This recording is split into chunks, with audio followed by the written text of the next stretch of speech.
पाठ 4 स्वामी विवेकानंद। एक दिन नरेंद्र अपने कुछ सहपाठियों से बातें कर रहा था और अध्यापक पढ़ा रहे थे। यह बातें देखकर अध्यापक को क्रोध आया।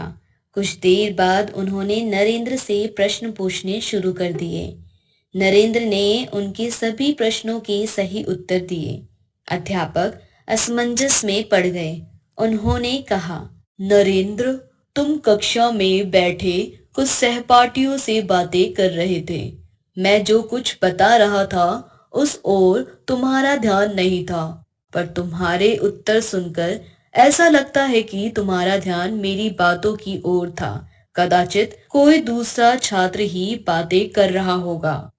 इसके बाद अध्यापक उस छात्र को खोजने लगे जो बातें कर रहा था। यह देखकर नरेंद्र ने कहा, गुरुजी, आप सही थे। मैं वही छात्र हूँ जो सहपाठियों से बातें कर रहा था। अध्यापक उसकी सच्चाई और ईमानदारी देखकर दंग रह गए।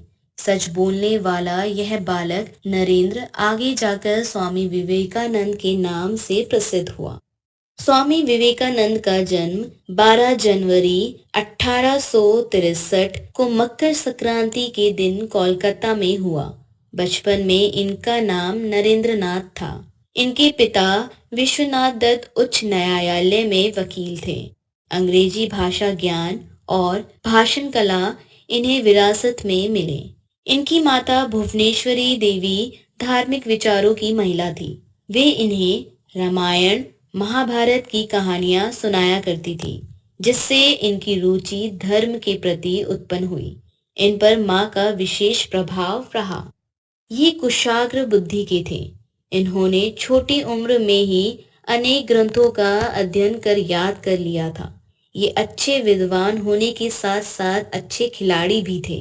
ये बचपन से ही धार्मिक प्रकृति वाले थे और परमेश्वर की प्राप्ति के लिए काफी परेशान थे।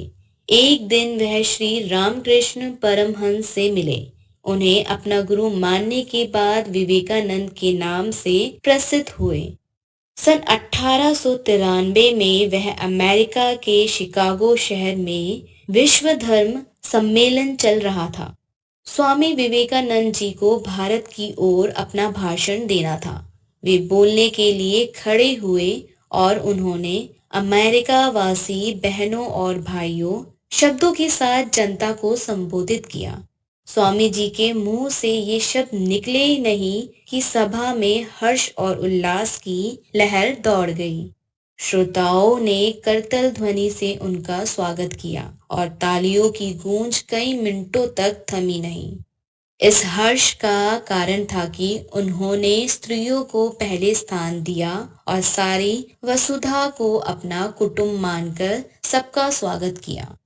उन्हें 5 मिनट बोलने का समय दिया गया था, पर अध्यक्ष कार्डिनल गिब्बन्स के अनुरोध पर वे 20 मिनट से भी अधिक समय तक बोलते रहे।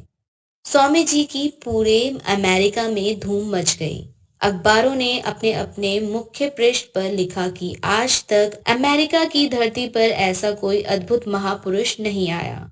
स्वामी जी ने अपने भाषण से सिद्ध कर दिया था कि भारतीय संस्कृति सर्वधर्म समभाव का अनुपालन करती है।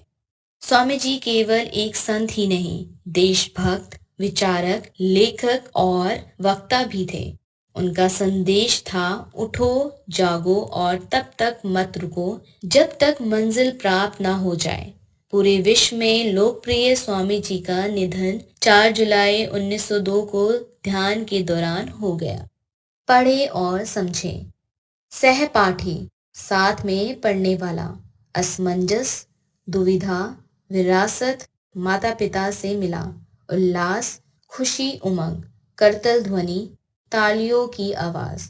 कुटुंब, परिवार, क्रोध, गुस्सा, प्रसिद्ध, मशहूर, कुशाग्र, तेज, हर्ष, खुशी, वसुधा, पृथ्वी, वक्ता, बोलने वाला। एक निम्न